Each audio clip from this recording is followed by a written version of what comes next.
Hello, welcome to Passion Reading channel. Today I'm going to keep on reading Lady Chatterley's Lover and to be more interesting. If you wanna see more content with me, just click the link for my fansly below in comments. He thought with infinite tenderness of the woman, poor forlorn thing, she was nicer than she knew, and oh, so much too nice for the thought Lord she was in contact with.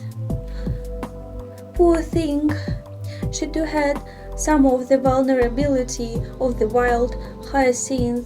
She was not all those rubber goods and platinum like the modern girl, and they would do her in as sure as life. They would do her in as they do in all naturally tender life.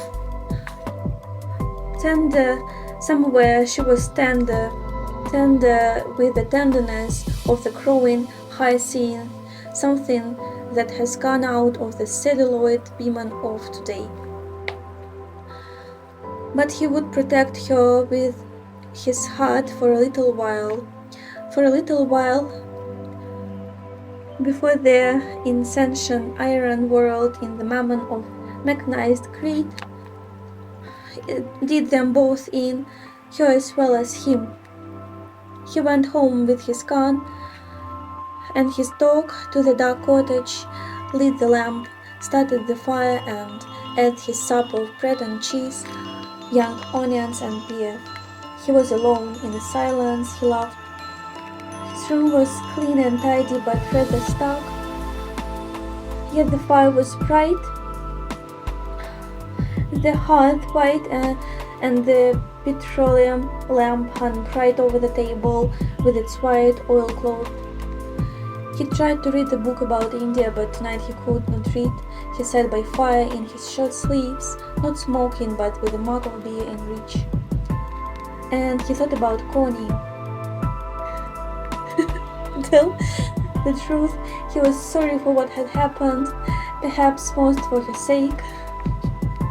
He had a sense of foreboding, no sense of wrong or sin. He was troubled by no conscience in that respect. He knew that conscience was chiefly fear of society or fear of oneself. He was not afraid of himself, but he was quite consciously afraid of society, which he knew by instinct to be a malevolent, partly insane being. The woman, if she could be there with him and there were nobody else in the world. The desire arose again, his penis began to steal. At the same time, an impression, a dread of exposing himself and her to that outside thing that sparkled viciously in the electric lights weighed down his shoulders. She, poor young thing, was just a young female creature to him,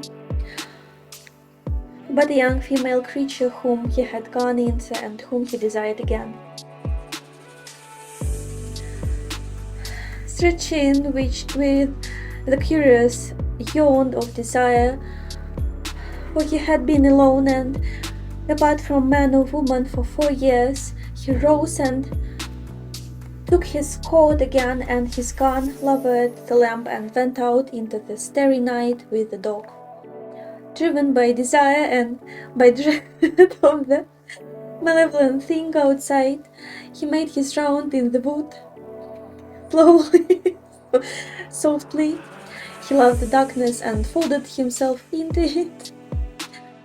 It fitted the tragedy of his desire, which in spite of all was like riches, the stirring restlessness of his penis, the stirring fire in his loins. Oh, if only there were other men to be with, to find that sparkling electric thing outside there, to preserve the tenderness of life, the tenderness of women, and the natural riches of desire. If only they were men to fight side by side with, But the men were all outside there, glorying in the thing, triumphing or being trodden down in the rush of mechanized of greedy mechanism. Constance, for her part, had hurried across the park, home, almost without thinking. As yet she had no afterthought she would be in time for dinner. She was annoyed to find the doors fastened, however, so that she had to ring. Mrs. Bolton opened. "Whither are you, your ladyship? I was beginning to wonder if you would gone lost," she said in little roguishly. "Sir Clifford has not asked for you, though. He has got Mr. Linley with him talking over something. It looks as he would stay to dinner, doesn't it, my lady?" "It does rather," said Connie. "Shall I put dinner back a quarter of an hour? That would give you time to dress in comfort." "Perhaps you would better." Mr. Linley was the general manager of the collieries, and elderly man from the north, with not quite enough punch to suit Clifford. Not up to post-war contingents, no post-war colours either with their canny creed. But Connie liked Mr. Linley, thought she was glad to be spared the toadying of his wife. Linley stayed to dinner, and Connie was the hostess. So much, so modest, yet so attentive and aware, with big white blue eyes, and the soft repose that sufficiently hid what she was really thinking.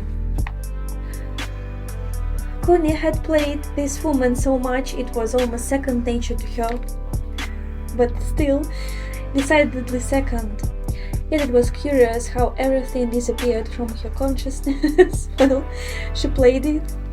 She waited patiently till she could go upstairs and think her own thoughts. She was always waiting, it seemed to be her fault. Once in her room, however, she felt still vague and confused.